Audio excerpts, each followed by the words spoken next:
Vraiment, ça continue de jaser.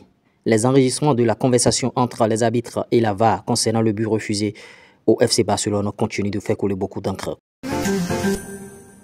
Coucou, salut, j'espère que vous allez très bien, j'espère que vous prenez du plaisir sur la chaîne. On va encore parler par rapport à ce match Barça-Real, ce match qui ne cesse de couler beaucoup d'encre sur la toile encore après le but qui a été refusé bien sûr au FC Barcelone. Des rumeurs sont en train de partir dans tous les sens, une fois encore, vous voyez, les conversations au niveau de la VAR et de l'arbitre ont été dévoilées. La VAR qui dit, nous cherchons des preuves, cet angle n'est pas utile, celui-ci non plus. Celui-là non plus. Et l'arbitre, bien sûr, Sotogrado, qui dit ceci. Pas de précipitation. C'est une décision importante. Et là-bas qui dit, nous reprendrons avec un corner. Nous n'avons aucune preuve que le ballon a franchi la ligne. Vu l'angle, là, vous voyez le ballon a franchi la ligne, vu cet angle-là. Maintenant, est-ce que c'est l'angle idéal? Est-ce que c'est pas un angle truqué? En tout cas, beaucoup de rebondissements encore par rapport à ce sujet. On essaiera de voir ce qu'on... en tout cas, rassembler les éléments et toujours vous faire parvenir les preuves ici. Et vous aurez beaucoup d'informations par rapport à ça et les décisions finales, bien sûr.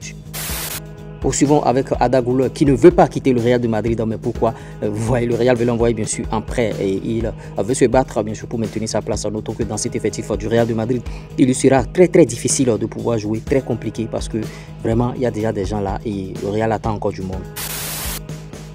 Unai Emery a prolongé bien sûr son contrat à Aston Villa jusqu'en 2027. Unai Emery, on l'annonçait de l'autre côté de Milan AC, mais il a prolongé. Et ouais, les propriétaires considèrent que l'entraîneur espagnol, comme la version Villa de Sir Alex Ferguson, bien sûr, et vous voyez, ils l'ont prolongé. Et c'est tout bénéf pour lui. Il va continuer de faire bien sûr ses preuves. Unai Emery, c'est un bon entraîneur. Il a fait ses preuves un peu partout.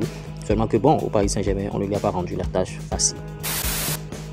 L'autre info, Marcus Thuram remporte le premier titre de champion de sa carrière, bien sûr. Quelle incroyable histoire, bien sûr, de Marcus Thuram. En été 2023, Marcus Thuram rejoint l'Inter de Milan en tant que joueur libre, bien sûr. Le 16 septembre 2023, il marque un but lors de son premier derby de la Madonia contre Milan AC. Et le 22 janvier 2024, il remporte son premier trophée en club, la Supercoupe d'Italie. Le 22 avril 2024, il marque à nouveau lors de son deuxième derby de la Madonia et permet bien sûr à l'Inter de Milan de remporter le 20e Scudetto de l'histoire. Cette histoire est vraiment magnifique pour Marcus Thuram et c'est sur cette information qu'on va mettre fin à ce flash. Likez, partagez. Conseil, pub, promo, monétisation, plus 229 53 63 87 30.